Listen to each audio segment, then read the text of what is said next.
സമൂഹത്തിൽ ഏറ്റവും താഴെക്കിടയിൽ കിടക്കുന്ന ആളുകളെ തേടി ചെല്ലാൻ ഈ സർക്കാർ ഉദ്യോഗസ്ഥന്മാരാരും വരികയല്ല. എൻ്റെ മക്കളെ, അവർക്കാർക്കും നിങ്ങളെ വേണ്ട. ഗവർണറെ വേണ്ടാത്ത ഒരു രാജ്യമാണ് ഈ രാജ്യം എന്നുള്ളത് മറന്നു പോകണ്ട. അതൊക്കെ സർക്കാരിന് കണ്ടുകെട്ടാം. അങ്ങനെ സർക്കാർ കണ്ടുകെട്ടി കഴിഞ്ഞാൽ അത് കൃത്യമായിട്ട് അങ്ങ് നടത്തുമൊന്നുമില്ല. അതവിടെ കിടന്ന് കാലഹരണപ്പെട്ട് ആർക്കും പ്രയോജനമില്ലാതായിട്ട് പോകും. ഈ പുതിയ വ്യവസ്ഥ വഴി ന്യൂനപക്ഷ വിഭാഗങ്ങൾ നടത്തുന്ന ജീവകാരുണ്യ പ്രവർത്തനങ്ങൾ, വിദ്യാലയങ്ങൾ, ആശുപത്രികൾ എന്നിവയെ പോലും മതപരിവർത്തന ശ്രമം എന്നാരോപിച്ച് വേട്ടയാടാൻ ഉദ്യോഗസ്ഥർക്ക് അമിത അധികാരം ലഭിക്കുന്നു എന്ന് വളരെ വലിയൊരു ആക്ഷേപമുണ്ട്. അപ്പം ഇതിൻ്റെ എല്ലാം കൂടെ വെളിച്ചത്തിൽ നിങ്ങൾ തന്നെ പറയുക, ഇപ്പോൾ കൊണ്ടുവന്നിരിക്കുന്ന ഈ FCRA നിയമം രാജ്യത്തിൻ്റെ പുരോഗതിക്ക് വേണ്ടിയിട്ടാണോ രാഷ്ട്രീയ താല്പര്യത്തിന് വേണ്ടിയിട്ടാണോ? ഏവർക്കും സ്നേഹവന്ദനം. കഴിഞ്ഞ FCRA കുറിച്ചുള്ള എൻ്റെ വീഡിയോ നിങ്ങൾ കണ്ടു കാണും എന്ന് ഞാൻ വിചാരിക്കുകയാണ്. ഞാൻ അതിനകത്ത് പല പോയിന്റുകളും ആശങ്കാകുലമായിട്ടുള്ള പല കാര്യങ്ങളും എടുത്തു പറയുകയുണ്ടായി. നിങ്ങളത് കണ്ടിട്ടുണ്ടെങ്കിൽ അതിനകത്ത് നിങ്ങളുടെ കമൻസ് എഴുതി കാണുമായിരിക്കുമല്ലോ. ഞാനിന്ന് അതിൻ്റെ മറ്റൊരു വേർഷനും കൂടിയാണ് പറയാനായിട്ട് ആഗ്രഹിക്കുന്നത്. 2026 വിദേശ സംഭാവന നിയന്ത്രണ ഭേദഗതി ചട്ടങ്ങൾ അല്ലെങ്കിൽ FCRA അമെൻമെൻറ്റ് റൂളിൽ പൗരന്മാരുടെ മൗലികമായ അവകാശങ്ങളെ എങ്ങനെയാണ് ബാധിക്കാൻ പോകുന്നത് എന്നുള്ള ചില നിയമവാദങ്ങളാണ് ഞാൻ സംസാരിക്കാനായിട്ട് ആഗ്രഹിക്കുന്നത്. അപ്പോൾ ഇതിനകത്ത് 2-3 കാര്യങ്ങൾ ഓർത്തുകൊള്ളണം. ഒന്ന്, ക്രൈസ്തവ സമൂഹം എപ്പോഴും സത്യസന്ധതയോടും സുതാര്യതയോടും കൂടെ മാത്രമേ FCRA സ്വീകരിക്കാൻ പാടുള്ളൂ എന്ന് വിശ്വസിക്കുന്ന ഒരാളാണ് ഞാൻ. മറ്റുള്ള സംഘടനകൾ, ഇപ്പം സംഘപരിവാറിൻ്റെയൊക്കെ സംഘടനകൾ പലതും രജിസ്റ്റേർഡ് അല്ല, പ്രത്യേകിച്ച് RSS പോലുള്ള സംഘടന രജിസ്റ്റേർഡ് അല്ല എന്നുള്ള നമ്മുടെ അയൽ സംസ്ഥാനത്തെ ആഭ്യന്തര വകുപ്പ് മന്ത്രി വളരെ കൃത്യമായിട്ട് പ്രിയങ്ക ഗാഡ്ഗിൽ പറയുകയുണ്ടായല്ലോ. അങ്ങനെ ഉള്ള സംഘടനകൾക്ക് അവർക്കും വിദേശ ഫണ്ടുകളും മറ്റുമൊക്കെ വരുന്നുണ്ട്, അവരത് സ്വീകരിക്കുന്നുണ്ട്. അപ്പോൾ അത് സ്വീകരിക്കുന്നത് ന്യായമായിട്ടുള്ള കാര്യമാണോ, കൃത്യതയോടുകൂടിയാണോ എന്നുള്ളതൊക്കെ സർക്കാരാണ് പരിശോധിക്കേണ്ടത്. അതിനകത്തൊന്നും നമുക്ക് കൈകടത്താൻ അവകാശമില്ല, നമ്മൾ അതിനകത്ത് സംസാരിക്കുകയും വേണ്ട. പക്ഷേ ക്രൈസ്തവ സഭയെ സംബന്ധിച്ചിടത്തോളം, സമൂഹത്തെ സംബന്ധിച്ചിടത്തോളം വളരെ സുതാര്യതയോടുകൂടെ സത്യസന്ധമായിട്ട് കൃത്യമായ റിപ്പോർട്ടിങ് കൊടുക്കേണ്ടിടത്ത് റിപ്പോർട്ടിങ്ങും കൃത്യമായ അക്കൗണ്ടബിലിറ്റിയും ഉള്ളവരായിരിക്കണം എന്ന് വിശ്വസിക്കുന്ന ഒരു വ്യക്തിയാണ്. അങ്ങനെ ഇല്ലാത്ത സംഘടനകളെയൊക്കെ തന്നെ നമ്മുടെ രാജ്യത്തിൻ്റെ സുരക്ഷതയെ ബാധിക്കും എന്നുള്ള കാരണങ്ങളാലോ മറ്റു പല കാരണങ്ങളാലോ ഈ FCRA അക്കൗണ്ട്സിൽ നിന്നൊക്കെ മാറ്റി എന്നുള്ളത്, അവർക്ക് ആ അക്കൗണ്ട്സൊക്കെ ക്ലോസ് ചെയ്ത് വിട്ടു എന്നുള്ളത് നമുക്കറിയാവുന്നതാണ്. ഏകദേശം 24,000-ഓളം സംഘടനകൾ NGOസിനെ ഇന്ത്യയിൽ നിരോധിക്കപ്പെട്ടു അല്ലെങ്കിൽ അവരെ ലിക്വിഡേറ്റ് ചെയ്യപ്പെട്ടു എന്നുള്ളത് നമ്മൾ ഈ അടുത്ത സമയത്ത് വായിക്കുകയുണ്ടായി. സംഘടന രൂപീകരിക്കാനുള്ള സ്വാതന്ത്ര്യം ആർട്ടിക്കിൾ 19(1) C അനുച്ഛേദം പൗരന്മാർക്ക് തരുന്നുണ്ട്. അപ്പോൾ സ്വതന്ത്രമായ സംഘടനകളും കൂട്ടായ്മകളും രൂപീകരിക്കാനും അവ കൊണ്ടുപോകുവാനുള്ള അവകാശം നമുക്ക് നൽകുമ്പോൾ അതിന് മീതെയുള്ള ഒരു കടന്നുകയറ്റമായിട്ടാണ് ഈ പുതിയ നിയമത്തെ പല ആളുകളും വിവക്ഷിക്കുന്നത്. അപ്പോൾ അതിൻ്റെ തടസ്സങ്ങൾ എന്തൊക്കെയാണ്? പുതിയ നിയമപ്രകാരം ഓരോ സംഘടനയും അവർ പ്രവർത്തിക്കുന്ന ഓരോ സംസ്ഥാനത്തിനും ചെയ്യുന്ന ഓരോ പ്രവർത്തനത്തിനും പ്രത്യേകം ഫീസ് അനുമതിയും വാങ്ങിക്കണം എന്നുള്ളതാണ്. ഞാനൊരു ചെറിയ ഉദാഹരണം പറയാം. നാഷണൽ ലെവലിൽ പ്രവർത്തിക്കുന്ന ഒരുപാട് NGOs ഉണ്ട്, വലിയ വലിയ NGOs നാഷണൽ ലെവലിൽ. അപ്പോൾ എല്ലാ സംസ്ഥാനങ്ങളിലും അല്ലെങ്കിൽ പ്രത്യേകിച്ച് നോർത്ത് ഈസ്റ്റോ അല്ലെങ്കിൽ ഈ വെസ്റ്റേൺ സൈഡിലോ അല്ലെങ്കിൽ സെൻട്രൽ സൈഡിലോ അല്ലെങ്കിൽ സൗതേൺ സൈഡിലോ ഒക്കെ പ്രവർത്തിക്കുന്ന 4-5 സംസ്ഥാനങ്ങൾ ചേർന്ന് പ്രവർത്തിക്കുന്ന സംഘടനകളുണ്ട്, രാജ്യം മൊത്തത്തിൽ പ്രവർത്തിക്കുന്ന സംഘടനകളുണ്ട്. എന്താ സംഭവിക്കുന്നത്? അപ്പം ഓരോ പ്രവർത്തനത്തിനും പ്രത്യേക ഫീസും അടയ്ക്കണം. ഓരോ സംസ്ഥാനത്തും ഓരോ പ്രവർത്തനങ്ങൾ വ്യത്യസ്തമായിരിക്കും. അപ്പോൾ അതിനൊക്കെ കൃത്യതയോടുകൂടിയുള്ള ഫീസ് അടയ്ക്കണം, പ്രത്യേക അനുമതിയും വാങ്ങിക്കണം. അപ്പോൾ ഇതിനകത്തൊക്കെ ഒരുപാട് കാലതാമസങ്ങൾ വരും. ഫീസ് അടയ്ക്കുക എന്നുള്ളത് ന്യായമായിട്ടുള്ള കാര്യമാണ്. എന്നാൽ ഈ അനുമതി കിട്ടുക എന്ന് പറയുന്നത് ചില സ്ഥലങ്ങളിൽ കിട്ടുകയില്ല. അവിടെ ഇരിക്കുന്ന ഓഫീസേഴ്സ് ഏത് രാഷ്ട്രീയത്തിൽ വിശ്വസിക്കുന്നു എന്നതിനെ ആശ്രയിച്ചിരിക്കും അവർക്ക് അവിടെ പെർമിറ്റ് കിട്ടണമോ വർക്ക് ചെയ്യണം എങ്കിൽ പെർമിഷൻ വേണോ വേണ്ട എന്നുള്ളത് തീരുമാനിക്കാൻ. അപ്പോൾ ഇതിനകത്തൊരു രാഷ്ട്രീയത ഉണ്ട് എന്ന് പറയുന്നത് അതുകൊണ്ടാണ്. ഇത് സാധാരണക്കാരായ സാമൂഹ്യ പ്രവർത്തകർക്ക് വലിയ സാമ്പത്തിക ഭരണപരമായിട്ടുള്ള ബാധ്യത ഉണ്ടാക്കും.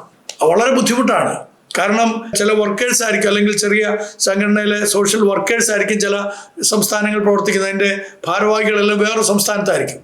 അപ്പോൾ അവിടെ പോയി പെർമിഷൻ മേടിക്കാൻ വേണ്ടി ഈ സംസ്ഥാനത്തുനിന്ന് അന്യ സംസ്ഥാനത്ത് പോയി അവിടെ കുറേ നാളുകൾ താമസിക്കേണ്ടി വരും. പെട്ടെന്നൊന്നും അത് കിട്ടുകയില്ല. ഓൺലൈനിൽ കൊടുക്കാന്ന് പറഞ്ഞാൽ ഓൺലൈനിൽ ഒന്നും മൈൻഡ് ചെയ്യത്ത് പോലുമില്ല. പല സംഘടനകൾക്കും അങ്ങനെ സംഭവിച്ചിട്ടുണ്ട്. അപ്പോൾ സ്വതന്ത്രമായി സംഘടനകൾ നടത്തുന്നതിനെ തടസ്സപ്പെടുത്തുകയും അതിനെ ചോദ്യം ചെയ്യുകയും ചെയ്യുന്ന ചില പ്രക്രിയകള്, ചില കുരുക്കുകൾ ഇതിനകത്തുണ്ടെന്നാണ് നിയമ വിദഗ്ധരായിട്ടുള്ള ആളുകളൊക്കെ ചൂണ്ടിക്കാണിക്കുന്നത്. രണ്ടാമതായിട്ട് അഭിപ്രായ സ്വാതന്ത്ര്യവും ജനാധിപത്യപരമായിട്ടുള്ള വിയോജിപ്പും. ആർട്ടിക്കിൾ 19(1)(a) അനുച്ഛേദത്തില് വളരെ കൃത്യമായിട്ട് പറയുന്നത് പൗരന്മാർക്ക് സർക്കാരിന്റെ നയങ്ങളെ വിമർശിക്കാനും മനുഷ്യാവകാശങ്ങൾക്ക് വേണ്ടി ശബ്ദമുയർത്തുവാനുള്ള അവകാശമുണ്ട്. ഇതാണ് ഞാൻ കഴിഞ്ഞ പ്രാവശ്യത്തിൽ പറയാം എന്ന് പറഞ്ഞു വിട്ട ഭാഗം. അപ്പം ചില സ്ഥലങ്ങളിൽ മനുഷ്യാവകാശങ്ങൾക്ക് വേണ്ടി ശബ്ദിക്കുന്ന ചില NGOs ഉണ്ട്. ഞാനൊരു ചെറിയ ഉദാഹരണം പറയാം. കർണാടകയിൽ തന്നെ ഓട്ടോറിക്ഷ തൊഴിലാളികളുടെ ഇടയിൽ പ്രവർത്തിക്കുന്ന ഒരു വ്യക്തിയെ എനിക്കറിയാം. അദ്ദേഹം വളരെ വർഷങ്ങൾക്ക് മുമ്പ് ഓട്ടോറിക്ഷ തൊഴിലാളികൾക്കൊന്നും യാതൊരു വിധത്തിലുള്ള വിലയും മാന്യതയും സമൂഹത്തിൽ ഇല്ലായിരുന്നു. അപ്പൊ അവരെ സംഘടിപ്പിച്ച് അവരെ രണ്ടു വിധത്തിൽ അവരെ സഹായിച്ചു. ഒന്ന്, അവര് സമൂഹത്തോട് ഉത്തരവാദിത്തം കാണിക്കാനായിട്ട്, കള്ളത്തരം കാണിക്കാതെ കൃത്യതയോടുകൂടിയുള്ള കൂലി മാത്രം മേടിക്കാൻ. രണ്ട്, അവരും മനുഷ്യരാണെന്നും അവരും മറ്റുള്ളവരെ പോലെ തുല്യരാണെന്നുള്ള ഒരു അവകാശ ബോധം കൂടെ അവർക്ക് കൊണ്ടുവരാൻ. അപ്പൊ അങ്ങനെ ഒരു NGO അവിടെ പ്രവർത്തിക്കുകയുണ്ടായി. അതേപോലെ തന്നെ ഈ സ്ട്രീറ്റിലൊക്കെ കഴിയുന്ന ആളുകളുണ്ട്. അപ്പൊ അവരെ എവിടെയെങ്കിലും താമസിപ്പിക്കാനായിട്ട്, എവിടെയെങ്കിലും വീടുകളിൽ പാർപ്പിക്കുവാനായിട്ടൊക്കെ പ്രവർത്തിക്കുന്ന NGOs ഉണ്ട്. ആശ്രയമില്ലാത്ത ആളുകളുണ്ട്. മദർ തെരേസയുടെ നമുക്കറിയാം, മിഷണറീസ് ഓഫ് ചാരിറ്റിയെ പോലെയുള്ള ഞാനൊക്കെ കൂടെ പ്രവർത്തിച്ചിട്ടുള്ളതാണ്. അതുകൊണ്ട് നന്നായിട്ട് അറിയാം. അപ്പം അവശരായി കഴിയുന്ന റോഡിലൊക്കെ കിടക്കുന്ന ആളുകൾ, അപ്പൊ അവരെയൊക്കെ സഹായിക്കുക. അപ്പൊ ഇങ്ങനെയൊക്കെയുള്ള ആളുകളെ സഹായിക്കാൻ സർക്കാരിനും ബാധ്യതയുണ്ട്. പക്ഷേ സർക്കാർ ജീവനക്കാർ പലരും, എല്ലാവരും അല്ല ഞാൻ പറഞ്ഞ്, ചില ആളുകളെങ്കിലും അതിനൊക്കെ വൈമുഖ്യം കാണിക്കും. അവരുടെ ഉത്തരവാദിത്തങ്ങൾ കൃത്യമായി ചെയ്യാതെ പോകുമ്പോൾ ഇതുപോലെയുള്ള NGOs ആണ് അവരെ സഹായിക്കാൻ വരുന്നത്. പക്ഷേ അത് മറ്റൊരു തലത്തിൽ ചിത്രീകരിക്കുകയും, അതാണ് ഇവിടുത്തെ പ്രശ്നം, മറ്റൊരു തലത്തിൽ ചിത്രീകരിക്കുകയും ആ സഹായിക്കുന്ന ആളുകളെ ചോദ്യം ചെയ്യുകയും ചെയ്യുന്ന സാഹചര്യങ്ങൾ ഉണ്ടായിക്കൊണ്ടേയിരിക്കുന്നു. എനിക്കും ചില അനുഭവങ്ങളുണ്ട്. അത് ഞാനിപ്പോൾ പറയുന്നില്ല, പിന്നീട് ഒരു ദിവസം പറയാം. അപ്പം ഇതിനകത്തൊരു വലിയ പ്രശ്നം കിടപ്പുണ്ട്. രാഷ്ട്രീയ ഉള്ളടക്കമെന്ന ഒരു ഭീഷണി. വിദേശ ഫണ്ട് ഉപയോഗിക്കുന്ന സംഘടനകൾ രാഷ്ട്രീയ ഉള്ളടക്കമുള്ള അല്ലെങ്കിൽ പൊളിറ്റിക്കൽ കണ്ടന്റ് ആയിട്ടുള്ള കാര്യങ്ങൾ പ്രസിദ്ധീകരിക്കാനോ പ്രചരിപ്പിക്കാനോ പാടില്ല എന്നാണ് പുതിയ നിയമം വ്യക്തമാക്കുന്നത്. അപ്പം രാഷ്ട്ര നിർമ്മാണത്തിൽ പങ്കെടുക്കുന്ന ആളുകൾക്കെല്ലാം രാഷ്ട്രീയം ഉണ്ടാകണം, വേണ്ടേ?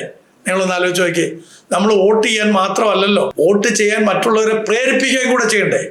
അപ്പോൾ വോട്ട് ചെയ്യാൻ മറ്റുള്ളവരെ പ്രേരിപ്പിക്കുന്നത് പോലും പൊളിറ്റിക്കൽ കണ്ടന്റ് എന്നുള്ള ആ ഒരു ക്രിമിനൽ ഇതിലേക്ക് കൊണ്ടുവരാനായിട്ട് സാധ്യതയുള്ള ഒരു കാര്യം ഇതിനകത്ത് ഒരു ക്ലോസ് കിടപ്പുണ്ട്. അതുകൊണ്ടാണ് ഇതിനകത്ത് അപാകതയുണ്ട് എന്ന് പറയുന്നത്. അപ്പൊ ഇതിന്റെ നിർവചനം വളരെ വിപുലമായതിനാൽ, ഞാൻ ഈ പൊളിറ്റിക്കൽ കണ്ടന്റ് എന്ന് പറഞ്ഞ് അതിന്റെ വിപുലമായതിനാൽ പരിസ്ഥിതി പ്രശ്നങ്ങള്, തൊഴിലവകാശങ്ങള്, അല്ലെങ്കിൽ മനുഷ്യാവകാശ ലംഘനങ്ങൾ എന്നിവയ്ക്കെതിരെ സംസാരിക്കുന്നത് പോലും രാഷ്ട്രീയ പ്രവർത്തനം എന്ന മുദ്ര കുത്തി സംഘടനകളുടെ ലൈസൻസ് റദ്ദാക്കാൻ സർക്കാരിന് അധികാരം ലഭിക്കുന്നു. അപ്പൊ ഇത് പൗരന്മാരുടെ സ്വതന്ത്രമായ അഭിപ്രായ പ്രകടനത്തെ ഭയപ്പെടുത്തുന്നു എന്നുള്ളതാണ് ന്യൂനപക്ഷങ്ങൾ മാത്രമല്ല പൊതുവിൽ എല്ലാവരും തന്നെ പറയുന്നത്. മൂന്നാമതായിട്ട് മതസ്വാതന്ത്ര്യം. ആർട്ടിക്കിൾ 25 ഭരണഘടനയുടെ 25-ാം അനുച്ഛേദം വിശ്വസിക്കാനും ആചരിക്കാനും അത് പ്രചരിപ്പിക്കുവാനുള്ള സ്വാതന്ത്ര്യം നമുക്ക് ഉറപ്പ് നൽകുന്നുണ്ട്. It doesn't mean that we have to convert other people through this. എനിക്ക് പ്രചരിപ്പിക്കാൻ സ്വാതന്ത്ര്യമുണ്ട് എന്നുള്ളത് കൊണ്ട് മറ്റുള്ളവരെ മതപരിവർത്തനം നടത്താൻ അവകാശമില്ല എന്ന് നമ്മുടെ ബഹുമാനപ്പെട്ട സുപ്രീം കോടതി പറഞ്ഞിട്ടുണ്ട്. അത് ഊന്നി പറഞ്ഞുകൊണ്ട് തന്നെ പറയട്ടെ, ഞാൻ എന്താണ് വിശ്വസിക്കുന്നതെന്ന് ഒരാളിനോട് ചോദിച്ചാൽ അതെനിക്ക് പ്രകടിപ്പിക്കാൻ കഴിയും. എപ്പോഴാണ് ചോദിക്കുന്നത്? ഒരു തെറ്റ് കാണുന്നു, ആ തെറ്റ് കാണുന്ന സമയത്ത് ആ തെറ്റിനോട് എനിക്ക് യോജിക്കാൻ കഴിയുകയില്ല. അല്ലെങ്കിൽ ഒരു അനാചാരം കാണുന്നു, ആ അനാചാരത്തിൽ ഞാൻ പങ്കെടുക്കുകയില്ല. അപ്പോൾ വേറൊരാൾ ചോദിക്കുകയാണ്, എന്താ നിങ്ങൾ അതിൽ പങ്കെടുക്കാതെ? അപ്പോൾ ഞാൻ പറയുന്നു, ഞാൻ യേശു ക്രിസ്തുവിൽ വിശ്വസിക്കുന്നു, ഞാൻ ഈ വിധത്തിലുള്ള കാര്യങ്ങൾ, അനാചാരങ്ങളിൽ ഏർപ്പെടാൻ ഉള്ള വ്യക്തിയല്ല, അല്ലെങ്കിൽ ഇതുപോലെയുള്ള തിന്മ ചെയ്യാൻ പാടുള്ള വ്യക്തിയല്ല എന്ന് ഞാൻ പറയുന്നു. അത്രയും പറഞ്ഞാൽ മതി. അത്രയും പറഞ്ഞു കഴിയുമ്പോഴത്തേക്ക് ഞാൻ എൻ്റെ മതം പ്രചരിപ്പിച്ചു എന്നുള്ളത് ആൾക്ക് വേണമെങ്കിൽ പറയാം, കേസ് കൊടുക്കാം. അത് മതി ഈ വ്യക്തിയെ അറസ്റ്റ് ചെയ്യാനായിട്ട്, എന്നെ അറസ്റ്റ് ചെയ്തുകൊണ്ടിടാനായിട്ട്. പ്രത്യേകിച്ച് നോർത്ത് ഇന്ത്യയിലും മറ്റും ഇത് വളരെ ശക്തമായിട്ട് ഇതുപോലെയുള്ള ഒരുപാട് പ്രവർത്തികൾ നടന്നുകൊണ്ടിരിക്കുകയാണ്.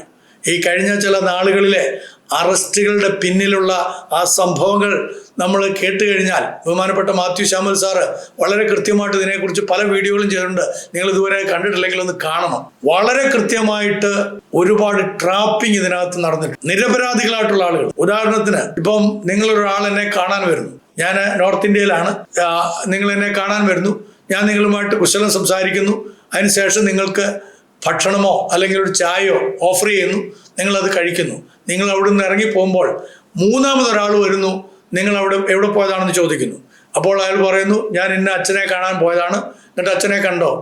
അച്ഛൻ എന്ത് പറഞ്ഞു? അച്ഛൻ ഇന്ന കാര്യങ്ങൾ പറഞ്ഞു. അച്ഛൻ നിങ്ങൾക്ക് വല്ലതും തന്നു. എന്താ തന്നത്? ഭക്ഷണം തന്നു, അല്ലെ ചായ തന്നു. ആ ഒരൊറ്റ കാരണത്താൽ ആ മൂന്നാമൻ കൊണ്ടുവന്ന് പോലീസ് സ്റ്റേഷനിൽ കംപ്ലൈന്റ് കൊടുത്താൽ മതി എന്നെ പിടിച്ചകത്തിടാൻ. ഇപ്പൊ മനസ്സിലായോ? വാവച്ചന് ഇപ്പൊ മനസ്സിലായോ എന്താണ് ഇതിനകത്തെ അപാകത എന്നുള്ളത്? ജോർജ് സാറിന് വല്ലതും മനസ്സിലാകുന്നുണ്ടോ? ഇതൊക്കെ ഇതിനകത്തെ അപാകതകൾ.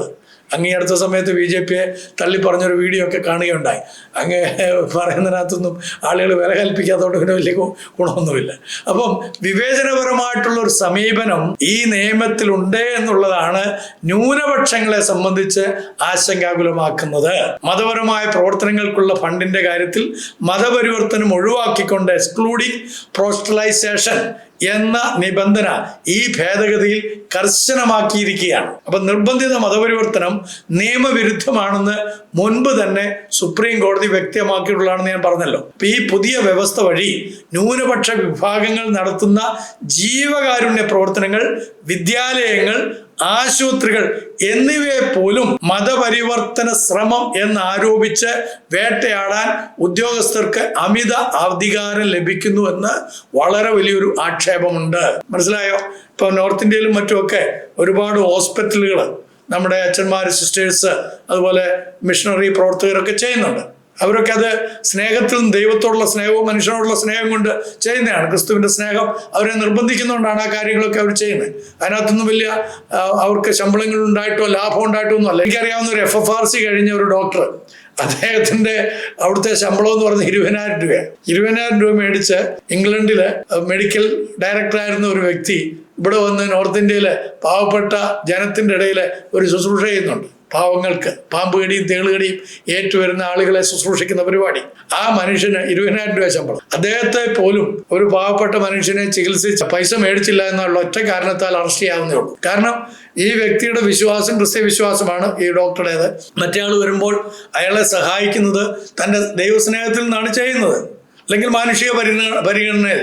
പക്ഷെ വേറൊരാൾ ചോദിക്കുകയാണ്, നിന്റെ കയ്യിൽ നിന്ന് അയാൾ ഫീസ് മേടിച്ചില്ല, മരുന്ന് ഫ്രീ ആയിട്ട് തന്നു. ആ ഒറ്റ കാരണം മതി. കണ്ടോ, അയാൾ മിഷണറി പ്രവർത്തനം ചെയ്യാൻ വേണ്ടിയിട്ടാണ് ഫ്രീ ആയിട്ട് ഇത് കൊടുത്തത്, ഫ്രീ ആയിട്ട് ചികിത്സിച്ചത്. ഈ കാരണത്താൽ തന്നെ അറസ്റ്റ് നടക്കുന്നുണ്ട്. വെറുതെ പറയുന്നതല്ല, തെളിവുകളൊക്കെ ഉണ്ട്. അപ്പൊ അതുകൊണ്ട് ഇത് വലിയ അപകടം തന്നെയാണ്, നമ്മുടെ രാജ്യത്തെ അപകടപ്പെടുത്തുന്നതാണ്. നമ്മളൊരു കാര്യം ഓർക്കേണ്ടത്, താൽക്കാലികമായിട്ട് ഇതുകൊണ്ട് ചില ആളുകളൊക്കെ സന്തോഷിക്കുന്നുണ്ട്, പ്രത്യേകിച്ച് നമ്മുടെ വാവച്ചന്മാരൊക്കെ സന്തോഷിക്കുന്നുണ്ട് ഇങ്ങനത്തെ കുറച്ച് നിയമങ്ങളൊക്കെ സർക്കാർ കൊണ്ടുവരുന്നത്. ഇത് ബാധിക്കപ്പെടുന്ന വാവച്ചന്മാരെ തന്നെയാണ്. കാരണം ഞങ്ങളെ പോലുള്ള ആളുകൾക്ക് ഇതൊന്നും ചെയ്തില്ലെങ്കിലും ജീവിക്കാനുള്ള സാഹചര്യങ്ങൾ ദൈവം തമ്പുരാൻ തന്നിട്ടുണ്ട് എന്ന് വിചാരിച്ചുകൊണ്ട് അടങ്ങിപ്പാർത്താൽ സമൂഹത്തിൽ ഏറ്റവും താഴെക്കിടയിൽ കിടക്കുന്ന ആളുകളെ തേടിച്ചെല്ലാൻ ഈ സർക്കാർ ഉദ്യോഗസ്ഥന്മാരാരും വരികയല്ല. എൻ്റെ മക്കളെ, അവർക്കാർക്കും നിങ്ങളെ വേണ്ട. കവർണരെ വേണ്ടാത്ത ഒരു രാജ്യമാണ് ഈ രാജ്യം എന്നുള്ളത് മറന്നു പോകണ്ട. ഇപ്പൊ ക്രൈസ്തവന്റെയും മറ്റു ന്യൂനപക്ഷങ്ങളുടെയും മേക്കിട്ട് കയറുന്ന ആളുകൾ നാളെ നിങ്ങളുടെ ഉള്ളിൽ തന്നെ ജാതീയത കൊണ്ടുവന്നിട്ട് നിങ്ങളെ തമ്മിൽ അടുപ്പിക്കുകയും നിങ്ങളെ 70 അടി അകറ്റി നിർത്തുകയും ചെയ്യുന്നതിന് യാതൊരു സംശയവുമില്ല. കാരണം അവരുടെ മാർഗം അതാണ്, അവരുടെ ലക്ഷ്യം അതാണ്, അത് അവർ ചെയ്തിരിക്കും. നാലാമതായിട്ട് തുല്യതയും സ്വത്ത് സംരക്ഷണവും. ആർട്ടിക്കിൾ 14 അതേപോലെ തന്നെ ആർട്ടിക്കിൾ 300A ഭരണഘടനയുടെ 14-ാം അനുച്ഛേദം നിയമത്തിന് മുന്നിൽ തുല്യത ഉറപ്പാക്കുമ്പോൾ 300A അനുച്ഛേദം നിയമപരമായ പ്രക്രിയയിലൂടെ അല്ലാതെ ഒരാളുടെയും സ്വത്ത് കണ്ടുകെട്ടാൻ പാടില്ല എന്ന് വളരെ കൃത്യമായിട്ട് വ്യക്തമാക്കുന്നുണ്ട്. അപ്പം ഈ അസറ്റ് ടേക്ക് ഓവർ അല്ലെങ്കിൽ സ്വത്ത് പിടിച്ചെടുക്കല്, സർക്കാർ സ്വത്ത് പിടിച്ചെടുക്കല്, അപ്പൊ ഈ ഭേദഗതിയിലെ ഏറ്റവും വിവാദപരമായിട്ടുള്ള ഭാഗം ഡെസിഗ്നേറ്റഡ് അതോറിറ്റി അല്ലെങ്കിൽ അതിനുവേണ്ടി സർക്കാർ നിയമിക്കുന്ന ഒരു വ്യക്തി, ആ വ്യക്തി ആയിരിക്കും പിന്നീട് ഈ ട്രസ്റ്റോ അല്ലെങ്കിൽ ഈ NGO ഒക്കെ നിയന്ത്രിക്കുന്നത്. അപ്പോൾ ഒരു NGOയുടെ ലൈസൻസ് റദ്ദാക്കപ്പെടുകയോ കാലാവധി കഴിയുകയോ അല്ലെങ്കിൽ അവർ സ്വയം ലൈസൻസ് വേണ്ട എന്ന് വെക്കുകയോ ചെയ്താൽ ആ സംഘടന വിദേശ ഫണ്ട് ഉപയോഗിച്ച് കുറച്ചെങ്കിലും, മുഴുവനല്ല, ഒരല്പമെങ്കിലും ഉപയോഗിച്ചിട്ടുണ്ടെങ്കിൽ, ഞാൻ പറഞ്ഞല്ലോ ഒരു 10% താഴെയാണെങ്കിൽ പോലും അവർ ഉപയോഗിച്ചിട്ടുള്ള ആ ഫണ്ട് നിമിത്തം സ്കൂളുകളോ ആശുപത്രി കെട്ടിടങ്ങളോ മറ്റേതെങ്കിലും പ്രോഗ്രാംസോ അല്ലെങ്കിൽ പ്രോഗ്രാമിന് വേണ്ടിയിട്ടുള്ള കെട്ടിടങ്ങളോ ഉണ്ടാക്കിയിട്ടുണ്ടെങ്കിൽ അതൊക്കെ സർക്കാരിന് കണ്ടുകെട്ടാം. അങ്ങനെ സർക്കാർ കണ്ടുകെട്ടി കഴിഞ്ഞാൽ അത് കൃത്യമായിട്ട് അങ്ങ് നടത്തുമൊന്നുമില്ല. അതവിടെ കിടന്ന് കാലഹരണപ്പെട്ട് ആർക്കും പ്രയോജനമില്ലാതായിട്ട് പോകും. ഇതാ സംഭവിക്കുന്നത്. നമുക്ക് തന്നെ അറിയാലോ, നമ്മുടെ കേരളത്തിൽ മുൻ സർക്കാർ കൊണ്ടുവന്ന പല പദ്ധതികളും പിൻ സർക്കാരുകൾ ചെയ്തിട്ടില്ല. അപ്പോഴല്ല പിന്നെ പിടിച്ചെടുക്കുന്ന കാര്യങ്ങൾ. ഒരു കോടതിയുടെയും മുൻകൂർ അനുമതിയൊന്നും ഇല്ലാതെ കേവലം ഒരു അഡ്മിനിസ്ട്രേറ്റീവ് ഉത്തരവിലൂടെ ഇതൊക്കെ ചെയ്യാമെന്ന് പറയുമ്പോൾ ഇത് ജനങ്ങളെ ആശങ്കാകുലരാക്കുകയില്ലേ? കൂടാതെ ആഭ്യന്തര ഫണ്ടും വിദേശ ഫണ്ടും കൂട്ടിച്ചേർത്തുണ്ടാക്കിയ സ്വത്തുക്കൾ പോലും പൂർണ്ണമായി കണ്ടുകെട്ടാൻ ഈ നിയമം സർക്കാരിന് അധികാരം നൽകുന്ന ഒരു വ്യവസ്ഥയാണ് കൊണ്ടുവന്നിരിക്കുന്നത്. ഇത് സ്വാഭാവിക നീതിയുടെ ലംഘനമാണ് എന്നാണ് വളരെ കൃത്യമായിട്ട് ജനങ്ങൾ പറയുന്നത്. ഇത് ഒരു വ്യക്തിയുടെയോ 2 വ്യക്തിയുടെ വാദമല്ല. ഇതിനെക്കുറിച്ച് മനസ്സിലാക്കിയതായിട്ടുള്ള സാധാരണ ജനങ്ങൾ എല്ലാവരും തന്നെ ഇത് ഒന്നടങ്കം പറയുന്നു. സർക്കാരിന് വേണ്ടി വാദിക്കുന്ന ചില വ്യക്തികൾ, വാവച്ചന്മാര്, അവർ മാത്രമേ അതിനെ എതിർത്ത് സംസാരിക്കുന്നുള്ളൂ. ഇനി ഇതിന് വാവച്ചനെ പോലെയുള്ളവരുടെയൊക്കെ വാദങ്ങൾ എന്താണെന്ന് നോക്കാം. 2024 നോയൽ ഹാർപ്പർ കേസിൽ സുപ്രീം കോടതി വ്യക്തമാക്കിയത് വിദേശത്ത് നിന്ന് പണം കൈപ്പറ്റുക എന്നത് പൗരന്മാരുടെ മൗലികമായിട്ടുള്ള അവകാശമല്ല, മറിച്ച് സർക്കാരിൻ്റെ നിയന്ത്രണങ്ങൾക്ക് വിധേയമായ ഒരു നിയമപരമായിട്ടുള്ള ആനുകൂല്യം മാത്രം ആണ് എന്നുള്ളതാണ്. അതാണ് ഞങ്ങളും പറയുന്നത്. അങ്ങനെ തന്നെ ആയിരിക്കണം. രാജ്യത്തിൻ്റെ പരമാധികാരം, ആഭ്യന്തരം, സുരക്ഷ, ജനാധിപത്യ പ്രക്രിയ എന്നിവ വിദേശ ഇടപെടലുകളിൽ നിന്ന് സംരക്ഷിക്കാനാണ് ഈ നിയന്ത്രണങ്ങൾ വേണ്ടത്. അങ്ങനെ തന്നെ ആയിരിക്കണം എന്നാണ് ഞങ്ങളുടെയും അഭിപ്രായം. എന്നാൽ അത് ഒരു പ്രത്യേക വിഭാഗത്തിൻ്റെ മേലെ കടിഞ്ഞാണിടാനും നിങ്ങൾ കോരിയൊഴിച്ചോ ഞങ്ങൾ പരത്തിക്കോളാം എന്ന് പറയാനുമാകരുത്. മനസ്സിലായില്ലേ? നമുക്ക് ഭരണഘടന നൽകുന്ന പൂർണ്ണ സ്വാതന്ത്ര്യത്തോടെ രാജ്യത്തിന്റെ പുരോഗതിക്ക് വേണ്ടി പ്രവർത്തിക്കാനുള്ള സ്വാതന്ത്ര്യവും ഭയമില്ലാതെ പ്രവർത്തിക്കാനുള്ള സ്വാതന്ത്ര്യമാണ് വേണ്ടത്. ഇവിടെ FCRA നിലനിർത്തിയിരിക്കുന്ന ഒരൊറ്റ സംഘടനകൾ പോലും അക്കൗണ്ട് കൊടുക്കാത്തതുകൊണ്ടല്ല അത് നിലനിർത്തിയിരിക്കുന്നത്. കൃത്യമായ അക്കൗണ്ടിങ് ഉള്ളതുകൊണ്ടാണ്. പല വാവച്ചന്മാരും പറയുന്നത് കണക്കൊന്നും കൃത്യമായിട്ട് കൊടുക്കാത്തതുകൊണ്ടല്ലയോ ഇതൊക്കെ നിങ്ങൾക്ക് പ്രശ്നമാണ്. പ്രിയമുള്ളവരെ, കണക്ക് കൊടുക്കുക മാത്രമല്ല, അതിനകത്ത് പറഞ്ഞിരിക്കുന്ന വ്യവസ്ഥയ്ക്ക് ഒരു മാറ്റവും വരുത്താത്തതുകൊണ്ടാണ് ഇപ്പോൾ FCRA പലർക്കും നിലനിൽക്കുന്നത്. എന്നാൽ പലരുടെയും FCRA കളയുന്നതിന് കാരണം എന്താണെന്ന് ചോദിച്ചാൽ അതിന് മറുപടി തരുവാൻ സർക്കാർ തയ്യാറാകുന്നില്ല എന്നുള്ള വലിയ ഒരു ആശങ്ക കൂടെ പലരും പ്രകടിപ്പിക്കുകയും ചെയ്യുന്നുണ്ട്. അപ്പോൾ ഇതിൻ്റെ എല്ലാം കൂടെ വെളിച്ചത്തിൽ നിങ്ങൾ തന്നെ പറയുക, ഇപ്പോൾ കൊണ്ടുവന്നിരിക്കുന്ന ഈ FCRA നിയമം രാജ്യത്തിൻ്റെ പുരോഗതിക്ക് വേണ്ടിയിട്ടാണോ, രാഷ്ട്രീയ താല്പര്യത്തിന് വേണ്ടിയിട്ടാണോ? നന്ദി, നമസ്കാരം.